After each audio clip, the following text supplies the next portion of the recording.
This is CBC Here and Now.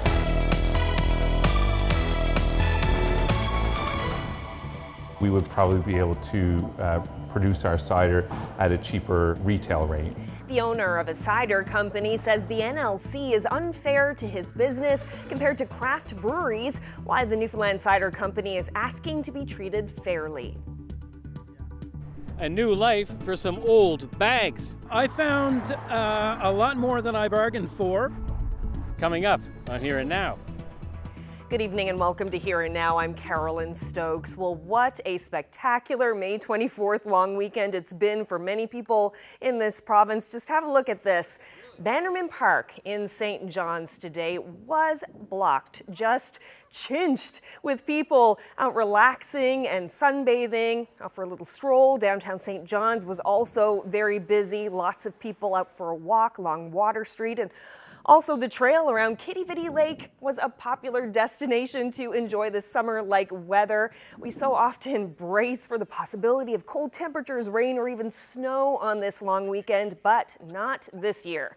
With sunny skies and temperatures in the 20s in St. John's today, many got out to enjoy this May 24th weekend, which many see as the unofficial start to summer. May 24th weekend, we're finally getting some excellent weather. It's been years since I remember the last time that we had a May 24th weekend when it actually felt like summer was around the corner.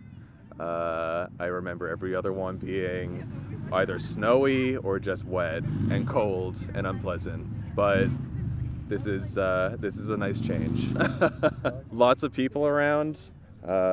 Everybody's clearly having a good time enjoying the heat. It has to be above 20 degrees, and people are just clearly soaking up the sun.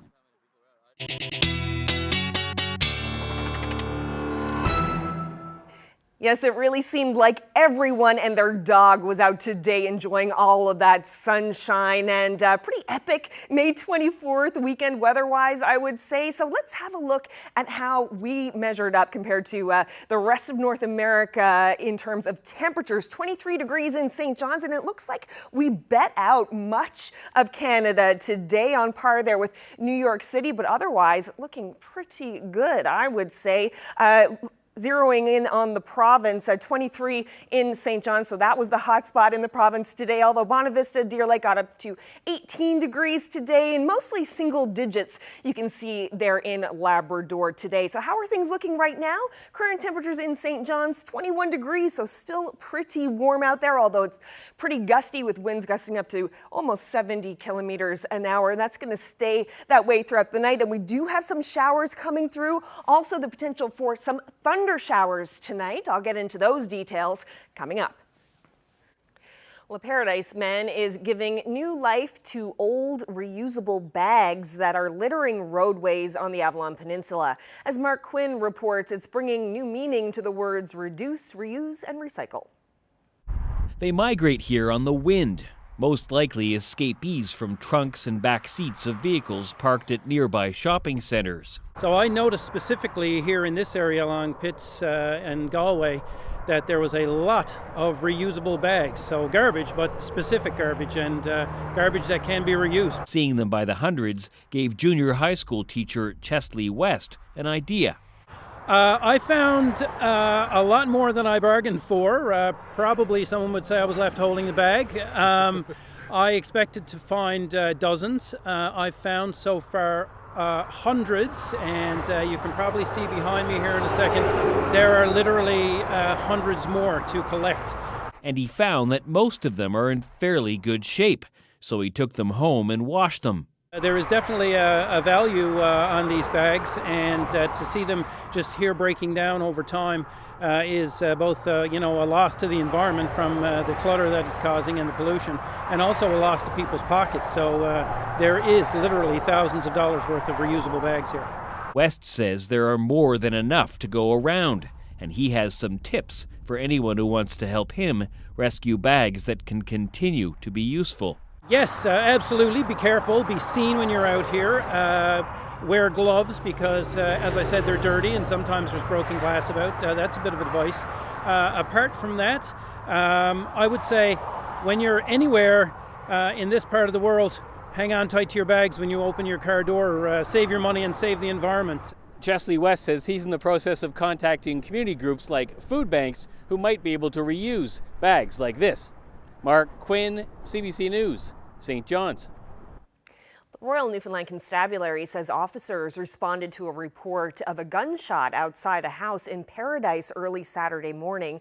Police say they responded to the home on Goldfinch Drive just after 4 a.m. They found damage to the home, and the RNC says a man was taken to hospital with minor injuries. Police believe this was a targeted event. They say the investigation is ongoing and officers are seeking any information or video footage from the area. Well, the Progressive Conservative Party is threatening to keep the House of Assembly open indefinitely if the government doesn't do something to help people with the rising cost of living. Opposition leader David Brazel says the party will try to extend the debate on Bill 63, an act to amend the Revenue Administration Act, until the Liberal government provides some kind of financial relief. He wants to see rebates or tax breaks given to people struggling to pay for home heating and vehicle fuels. The House is scheduled to close on June 2nd, but the Tories say that if the party doesn't get what it wants, its members will keep the legislature open longer by refusing to vote on Bill 63.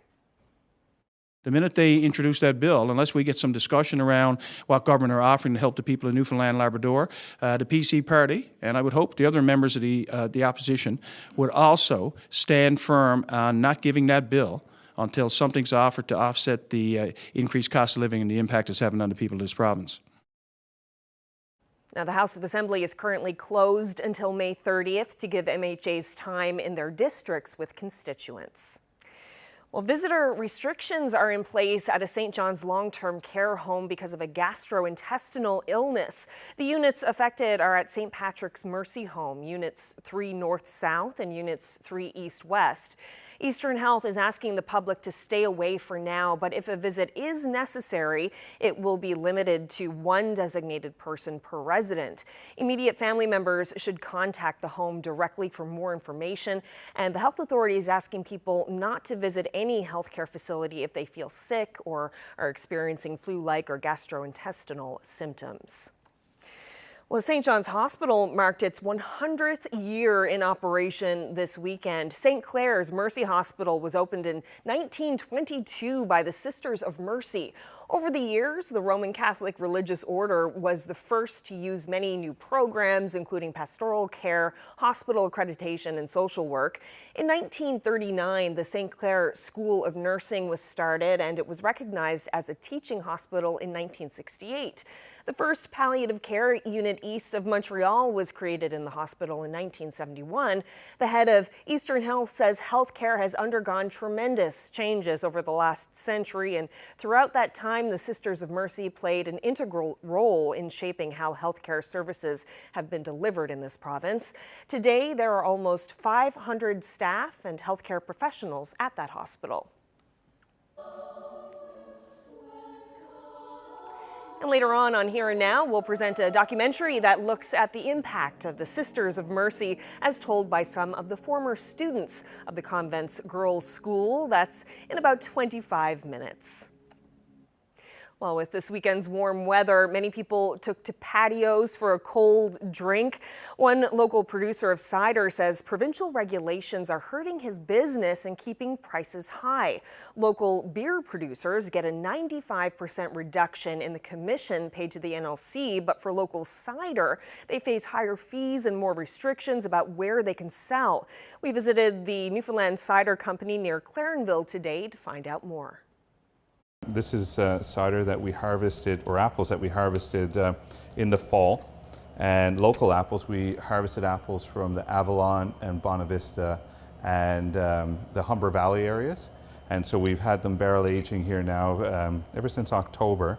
And so we're going to rack these off now and blend them together and get ready to bottle our next batch of forager.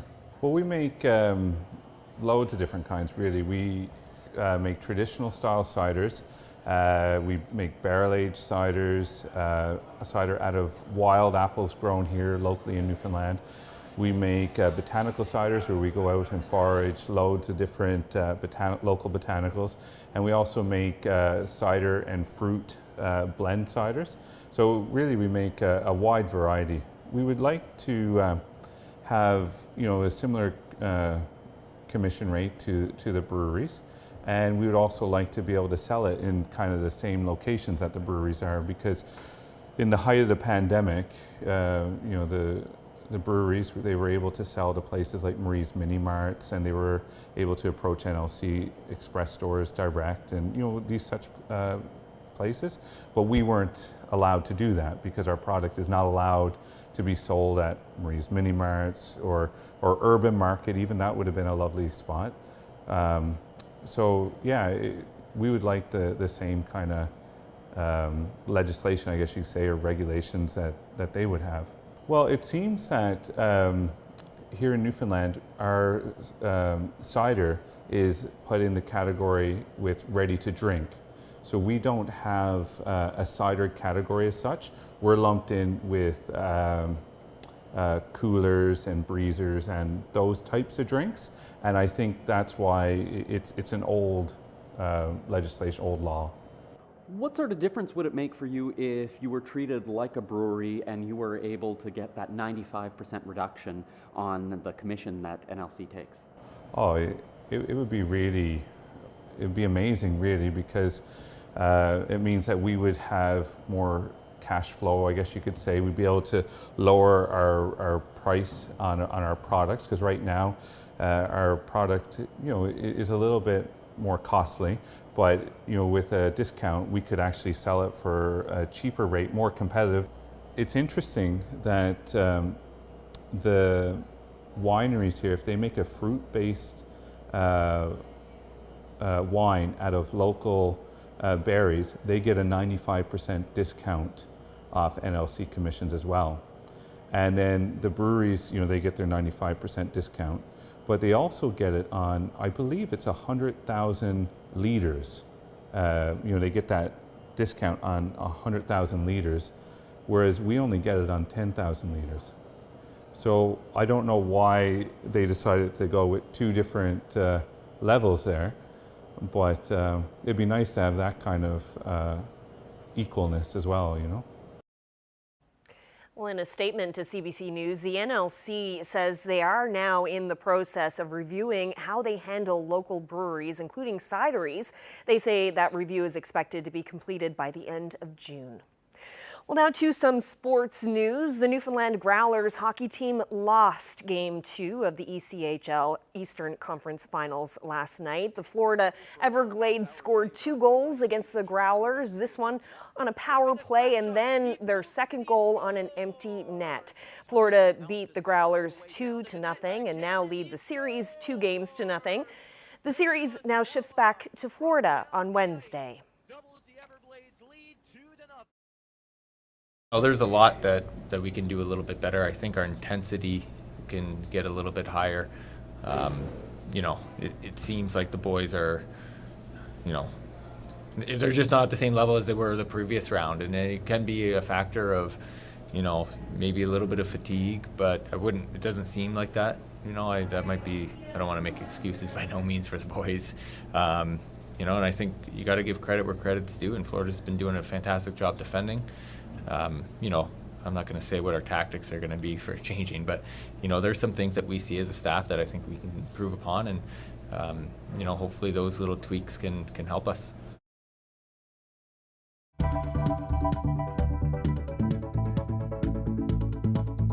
The number one priority is to get the roads clear and to get people's hydro back as quickly as possible.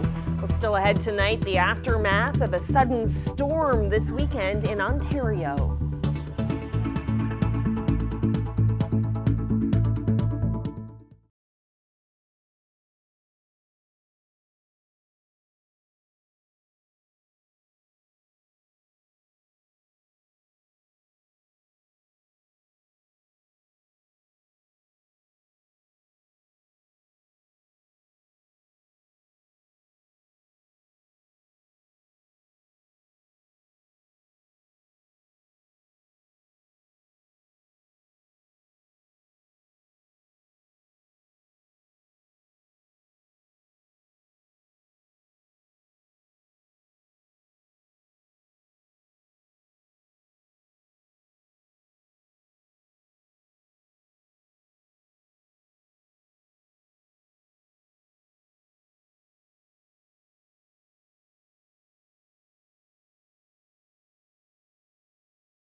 This weather update is brought to you by the Healthcare Foundation Home Lottery. Absolute final deadline is midnight, Friday, June 3rd. Order tickets now at hcfhomelottery.ca.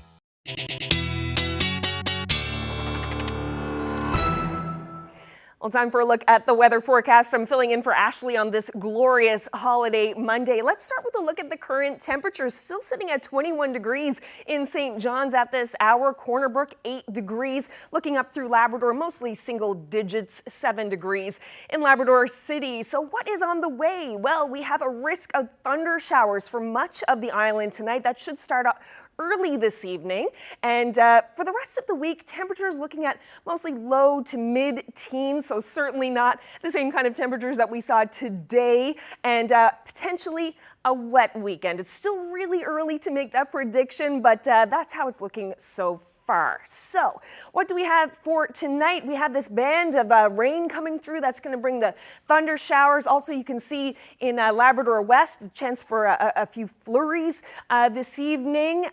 In terms of amounts, in the east, St. John's looking at about 10 to 20 millimeters of rain, and those winds will be pretty strong overnight as well. A southwesterly wind, 30 gusting to 50. And you can see the thunder showers there up through Gander, Marystown, Grand Falls, Windsor, and the southwestern portion of the island. Lighter winds there on the west coast. Gander looking at about 2 to 4 degrees, 2 to 4 millimeters of rain rather, so not a whole lot of rain expected there.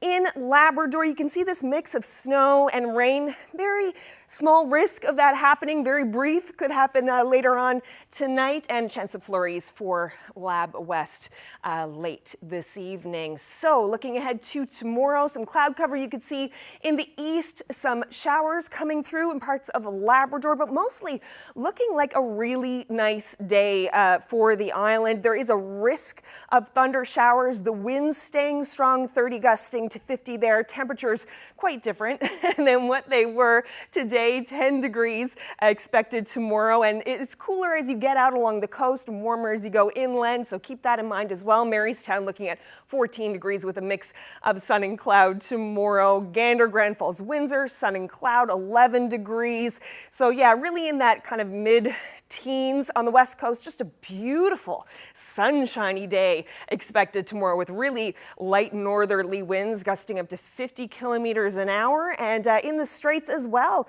Not much happening in terms of precipitation or wind. Temperatures 8 or 9 degrees there in the Straits area. A bit warmer as we get up through Labrador. 14 in Labrador City tomorrow with a chance of showers and mostly sunshine for the rest of Labrador. So looking like a gorgeous day, actually. As we look ahead now to Wednesday, you can see some more cloud cover on the island and a few showers picking up here in the afternoon, as well as some rain pushing through Labrador midday on Wednesday and continuing down to the southeastern portion of Labrador. Temperature-wise, nice and central, looking at 18 degrees in Grand Falls, Windsor, and Gander. Cooler in St. John's, 11 degrees as the high expected there. Port aux Basques, 15 degrees on Wednesday. Cartwright, aside from the showers, temperature-wise, looking pretty good, 17 degrees there on Wednesday. And yeah, you can see those showers for the rest of Labrador. Much cooler as you head towards Lab City at 9 degrees as the high there. So let's have a look at the long range. This is what I was talking about with the potential for some wet weather this weekend. I don't know about you, maybe Monday, but I'm still looking ahead to the weekend already.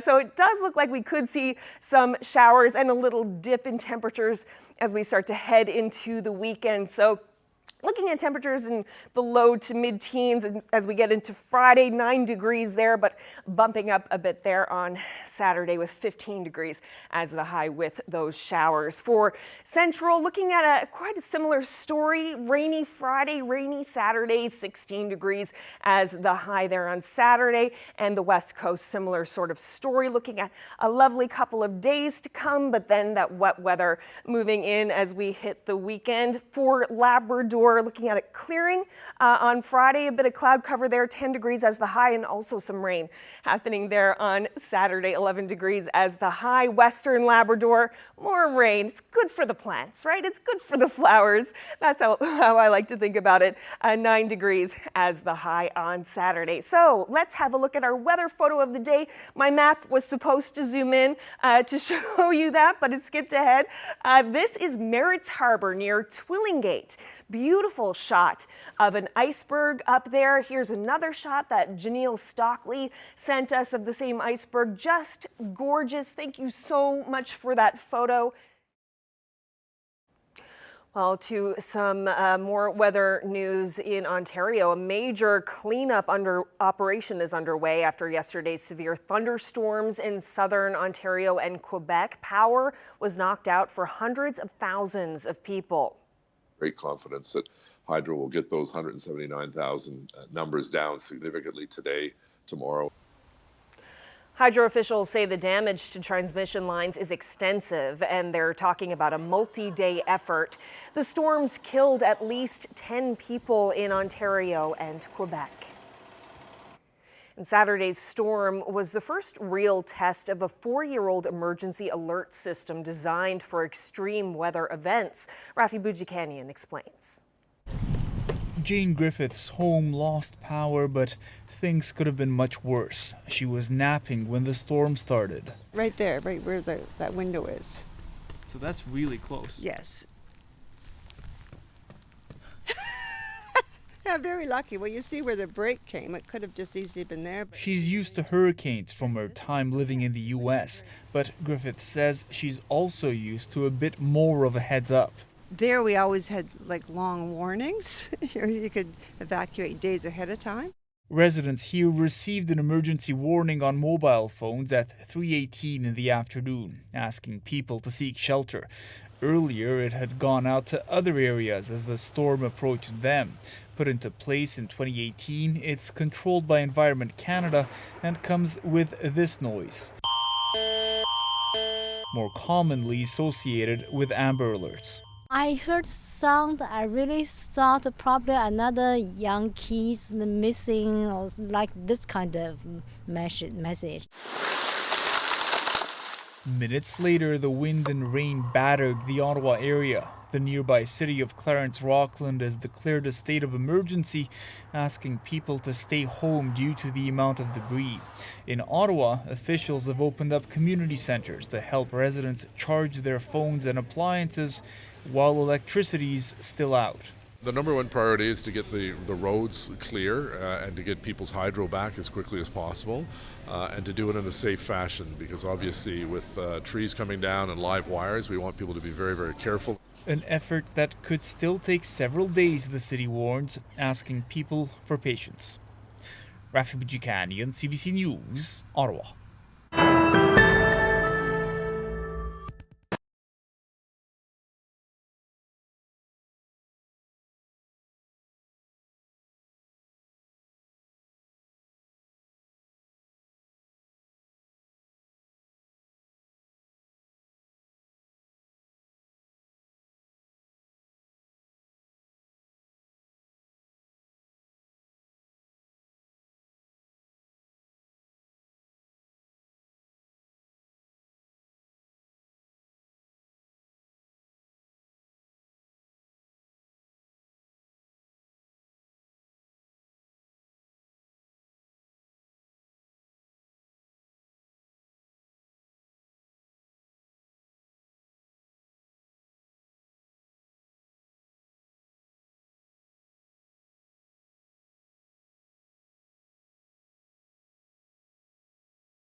Ukrainian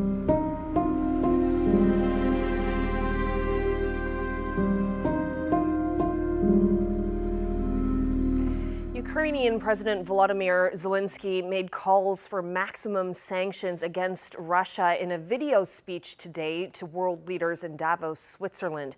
Meanwhile, on the ground in the Donbas region, Russian forces are intensifying attacks. Briar Stewart reports. As intense fighting continues in the Donbas region in eastern Ukraine, we're starting to get a clearer picture of how deadly this war has been for the military. Ukraine's President Volodymyr Zelensky was asked by a reporter whether or not this country would lift the ban on men of fighting age leaving this country. And he said that as long as between 50 and 100 people are dying fighting to defend Ukraine every day, that those rules need to stay in place. So that's just kind of a hint at the number of fatalities that Ukraine is seeing among its military. Now, on the other side, we've obviously been given very little information from Russia about its number of soldiers dying. But British intelligence officials in its recent report said that they believe that Russia has lost the same number of soldiers since February in Ukraine as they did in the entire 9-year war in Afghanistan. So that's about 15,000 lives. Now, elsewhere in Ukraine, where Russia has already occupied areas, it is very difficult to get an accurate picture of what life is like there. That's because it's severely controlled. You need permission to go in, and even if you were granted access to go in, Russia would dictate what you were allowed to show.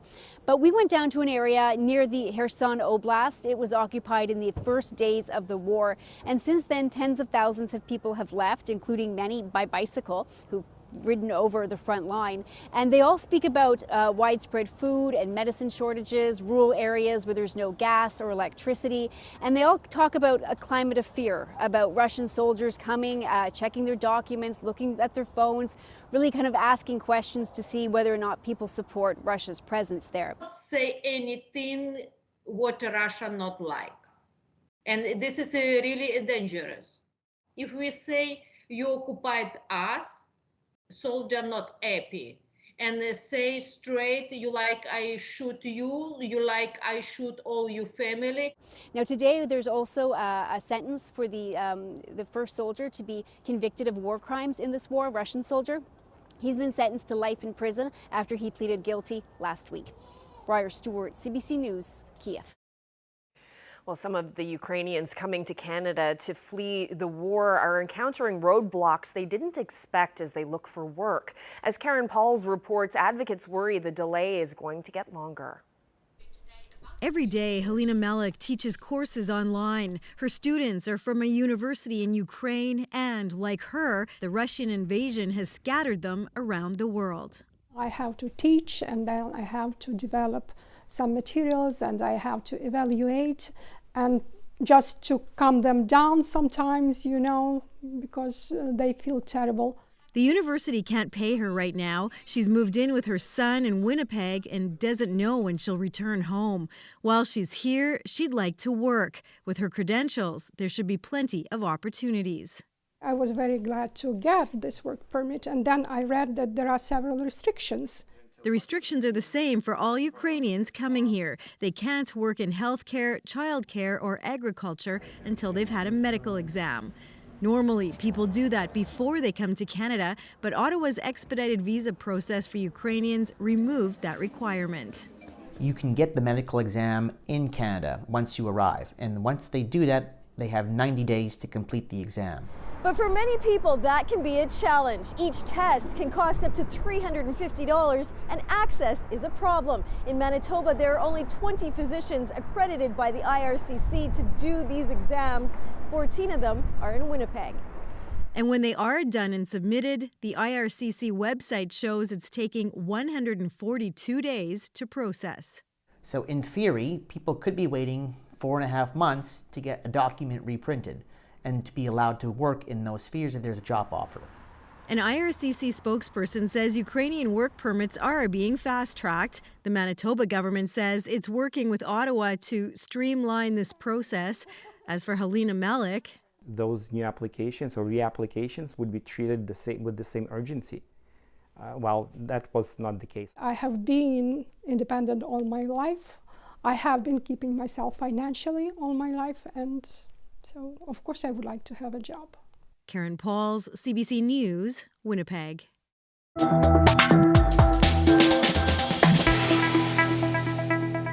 dipping into our archives tonight to bring you a special 24th of May feature from 20 years ago. Back in 2002, reporter Otso Rizzori caught up with the guys from Buddy Wasisname to talk about those classic Newfoundland anthems. Yes, it's the May 24th weekend again. You can count on two things this time of the year. People heading out on the road, and Buddy Wasisname and the other fellers laughing about it all. But it's okay. Buddy and his fellers are laughing with you, not at you. It's the 24th of May and we likes to get away, up in the woods or going out the bay. There's all kinds of places, but the place we likes to get is up on the highway in the gravel pits. The Gravel Pit Song. It's become the local anthem of the May 24th weekend. And it hits just the right note for what is, after all, a ritual of people with insane hearts. You have to be nuts to take this kind of gamble each year. You have to be completely in love with the place. So much so that anything will do, even a gravel pit. 24th of May and we likes to get away. And Kev, maybe you should pull an equidistant. This May the 24th weekend, though, Buddy and the other two fellas are in town for a live recording of their first national TV special to be aired on CBC this summer and again in early fall. This is really flattering. I mean, you know, as three artists who've been at this, I guess we started about 18, 19 years ago. It was just three guys in Glovertown then, looking to have a bit of fun together after their individual careers had started to sour on them. Stand-up comedian Kevin Blackmore, accordion player Ray Johnson, guitar player and songwriter Wayne Chalk. It wasn't long before people started taking note. 2, 3, 4, take it! They had it all. Blackmore's insane comedy, Chalk's thoughtful ballads, Johnson's heart for the place about which they laughed and sang. The townies in St. John's loved them. So did audiences across the country. Something spoke to them all. I think people realised there's something about the roots and where you come from, and they need to hold on to that as well. And they see it in Buddy Wasisname and the other fellas. The roots of where our humour is developed from is certainly Newfoundland, and it's primarily Bay culture. When I write songs, generally it's about local people, it's about the environment, it's about bays, rivers, coves and ponds, and that's my limitation. That's where I focus, that's what I do. And when I try to go bigger than that, I don't feel I'm very good at it. Just pull it back a bit, Lauren. Yeah. They've been performing across Canada for more than 10 years now. Long enough and successfully enough to be signed up by any of the big music or entertainment companies. But that's exactly what they've been avoiding. We do our own bookings, we do our own record production, and we control every aspect of it. It means we can stay home a lot longer since we're all family people. I'll give it to you from the reverse perspective. If we had a manager, he would essentially require about 25% of our income to be with us. If we had a booking agent, he would require an additional 15% of our income to be with us. And if you want that roughly translated, we're doing 75 shows on the road a year now on the average. It would mean us doing 100 or 115 shows a year. No, they prefer to be home as much as possible, to be exposed to what they know. And the insaner it seems, the more human it is, and the more they can laugh and sing about it. It's the 24th of May and we likes to get away, up in the woods or going out the bay. There's all kinds of places, but the place we likes to get is up on the highway in the gravel pits, is up on the highway in the gravel pits.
The Sisters of Mercy Convent had been around for more than 170 years in St. John's. It opened in 1842, setting up the convent, then establishing a school for girls, opening St. Clare's Hospital, a seniors' home, and a homeless shelter.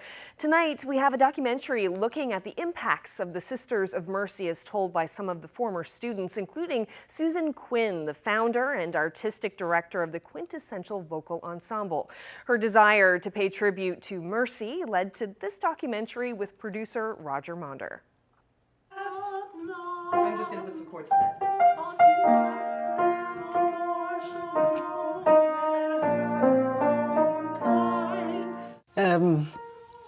Well, Mercy Convent is closing, and the school has been closed since 1992. And I just trust that people have good memories and continue in their lives with good values that were taught us through this place, you know, through the school and from the sisters who lived here in this convent over the years. It is difficult, definitely going to miss it.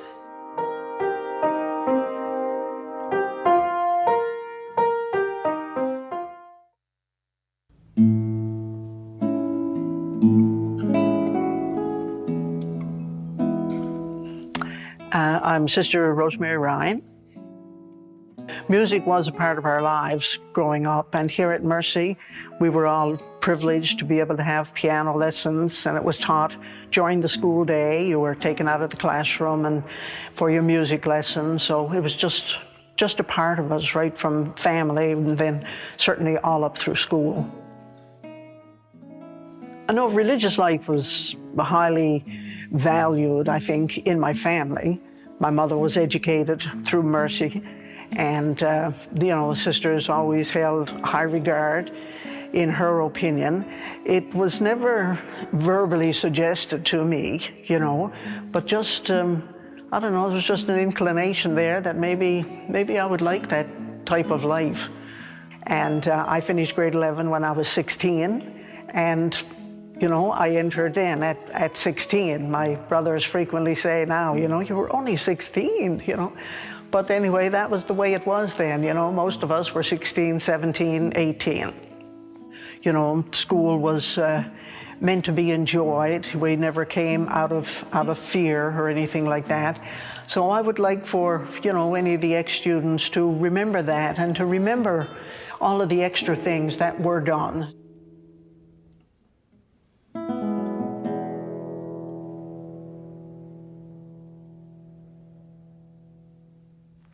I think the sisters really instilled a really strong passion for music. I think music was always such a big thing for Mercy, especially choral singing. I mean, it was something somehow innate in them. And I think that it was because it was such a beautiful form of expression, you know? It was a way for people to use their talents to create beauty and enjoyment.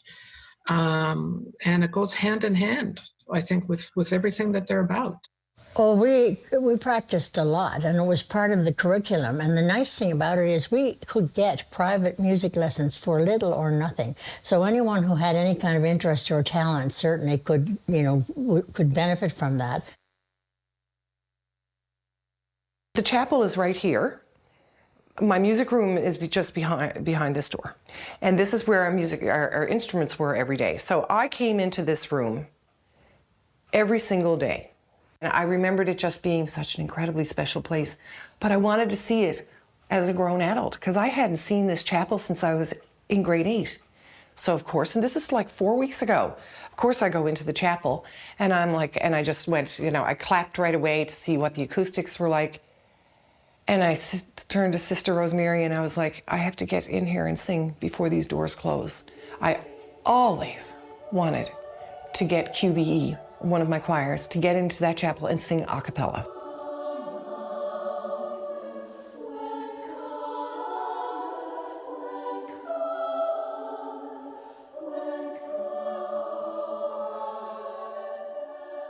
Well, I think, you know, music is something you either listen to in your car, go to concerts. I mean, The bit of geography that you would do, well, you can learn that anywhere now. I'm not putting down the essentials of math and English and sciences, you know, they're so important. But, you know, music stays with a person.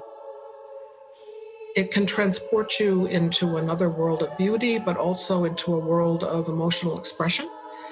It's a portal to a kind of a spiritual realm, honestly. You know, it's a kind of beauty. Almost everything that happens in our lives, I think, whether it's death or birth or sadness or whatever, is somehow able to be expressed in music in a way that is empathetic. It helps you through whatever crisis you're going through. Music is my go-to. There's nothing like it.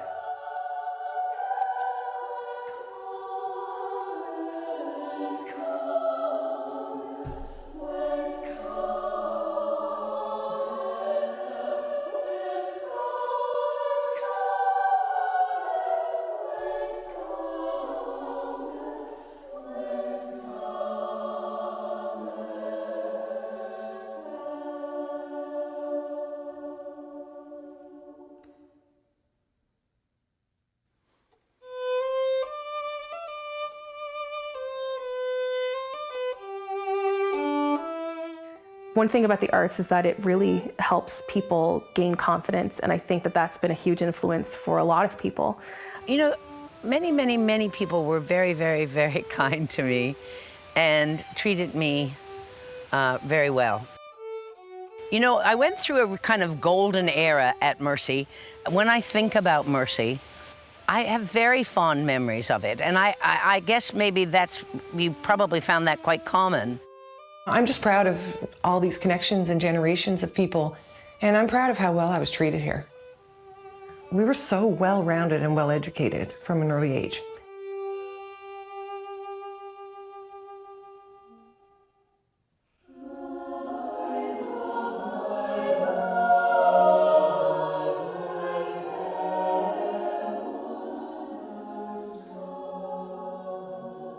I hope it is, you know, a part of our legacy, that they can look back and see, you know, what they were given in school, and it was done sometimes with substantial sacrifices. Like with the Mercy congregation, because we have a vow of poverty, all of our money goes into the common pot, shall we say. And because we pool our money together, we have the opportunity of giving substantial help to different groups, certainly to groups that we appreciate and value, like some of the music groups now that are probably not getting some of the attention they deserve in the school systems. So we like to support some of these areas that are in need and are dear to our hearts. Even when we built Holy Heart, you know, that was built paid for by our salaries, and we were delighted to do it. It was the Archbishop's dream, Archbishop Skinner's dream, to have a central high school for girls, and he came to both congregations to see if they could fund it, so a lot of our salaries were put into that. So some of these sacrifices, I guess, you know, I think the girls are aware of them now as adults. They wouldn't have been aware of them when they were going to school, but as adults they are, and I think that develops an appreciation for what was done for them, you know, what was given to them.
Who was your biggest influence here when it came to music? Well, without a doubt, Sister Catherine Bellamy. She changed my life completely. She was one of the ones, you know, almost, you know, an inspiration for this place. Oh, yes. Because she was working with the poor. She started the Emmaus House Food Bank over there with 5 parishes. She was one of the loveliest, nicest, kindest people I ever met in my life. You know, there was nothing you could do or say to her that she was just understanding and accepting, and she loved her Mercy girls. She really did. I mean, if the convent continues on to help the poor, you know, that all makes so much sense. We're moving on into the future and moving the right way, and all from the vision of a woman who I loved and who changed my life. You know, gosh, this was meant to be. Oh, lots of inspiration around. Yeah. Glad this is going with us. Wow. That's it. Somebody's living in here. Yeah, me. That's it. Rosemary Rhine.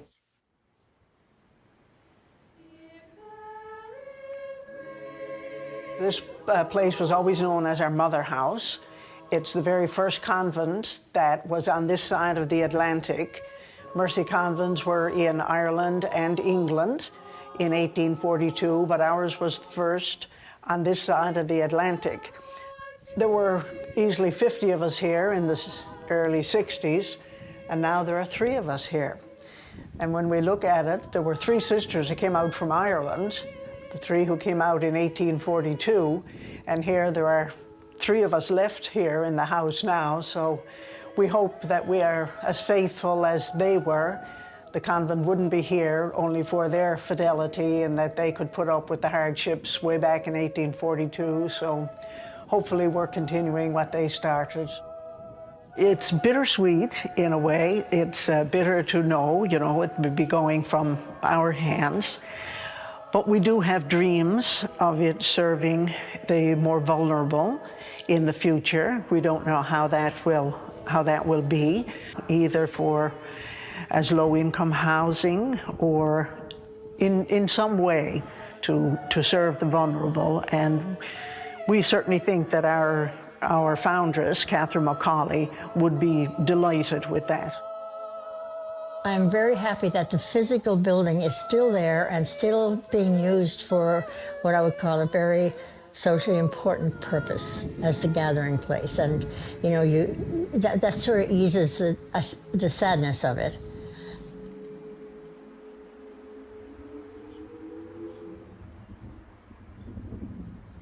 I remember being in the school gym or the auditorium and singing the school song. I can't believe I still remember it since I learned it when I was 5. And I'm sure like other people will remember it, but it went, "Blue and silver shall we wear in honor of Our Lady fair." That's all I remember.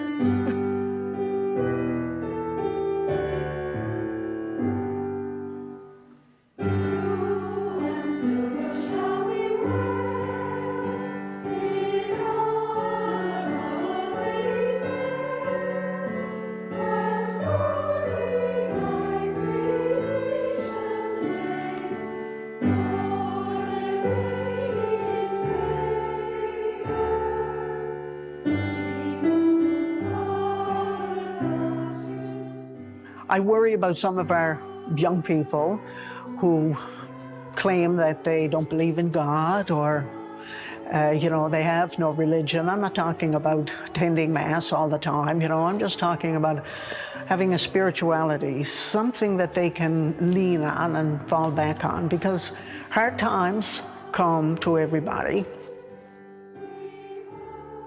I just would love for people to have something to cling on to, something in life that gives them meaning, and they'll have something to fall back on in the hard times.